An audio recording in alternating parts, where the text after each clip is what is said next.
ফেব্রুয়ারিতে অনুষ্ঠিত ICC champion ট্রফিতে বাংলাদেশের দারুণ সম্ভাবনা দেখিয়েছেন সাবেক ক্রিকেটার এবং বিসিবি পেস বোলিং কোচ তালহা জুবায়ের। দুবাই এবং পাকিস্তানের উইকেট ম্যাচের নিয়ন্ত্রক হবে পেস বোলাররা, এমনটাই মনে করছেন তিনি।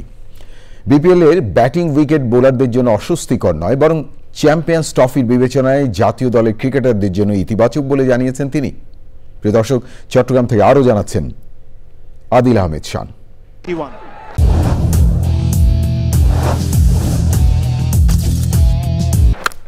বিপিএল সিজন 11 এর পরপরই আইসিসি চ্যাম্পিয়ন্স ট্রফির মূল প্রস্তুতি শুরু করবে নাজমুল শান্তকে নিয়ে গড়া বাংলাদেশ দল। এর আগে বিপিএল দিয়েই সাদা বলের ক্রিকেটেই নিজেদের ঝালাই করে রাখছেন মিরাজ তাওহিদরা। বিপিএল এর নির্বিষ উইকেটে ব্যাটারদের বিপক্ষে কঠিন চ্যালেঞ্জ পার করছেন বোলাররা। ব্যতিক্রম অবশ্য দুর্বার রাজশাহীর তাসকিন। এক ম্যাচে 7 উইকেট সহ তার ধারাবাহিকতা চ্যাম্পিয়ন্স ট্রফিতে টিম বাংলাদেশকে দিচ্ছে বাড়তি অনুপ্রেরণা। এই চ্যালেঞ্জটা তো থাকবেই বোলারদের ক্ষেত্রে।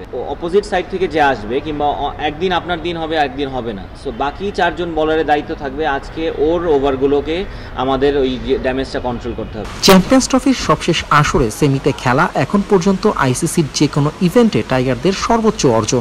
তবে এবার সাকিব তামিম না থাকায় আর পারফরমেন্সের কারণে বাদ পড়া লিটন হাসান মাহমুদকে ছাড়া বাংলাদেশের ধার থাকবে অনেক কম। হাসান মাহমুদ যেভাবে বোলিং করছে, যে রিদমেও আছে, আমার মনে হয় হাসান মাহমুদ এবং যারা আছে, আমি কাউকে আমি বলছি না যে তারা কেপেবল না, সবাই কেপেবল, কিন্তু এইটা একটা ভালো দিক যে আমাদের এই কম্পিটিশনটা, হেলদি কম্পিটিশনটা আমাদের টিমের মধ্যে বেড়েছে বাংলাদেশের। সবশেষ ক্যারিবিয়ান সিরিজ ও চলতি বিপিএল এ জাতীয় দলের ক্রিকেটারদের ক্যাচ মিস আর বাজে ফিল্ডিং টাইগার ম্যানেজমেন্টের জন্য বড় শঙ্কা।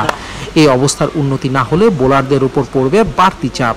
ক্যাচ মিস হয়ে যায়, এটা মানে গেমের একটা পার্ট, কিন্তু আপনার এই জায়গাটায় বোলিং ব্যাটিং আপনি হয়তো একদিন পারফর্ম করবেন, একদিন করবেন না, কিন্তু ফিল্ডিংয়ের প্রিপারেশনটা আপনি যদি ভালো মতো নেন, ফিল্ডিং আপনি চাইলেই যে কোনো দিন ভালো করতে পারেন।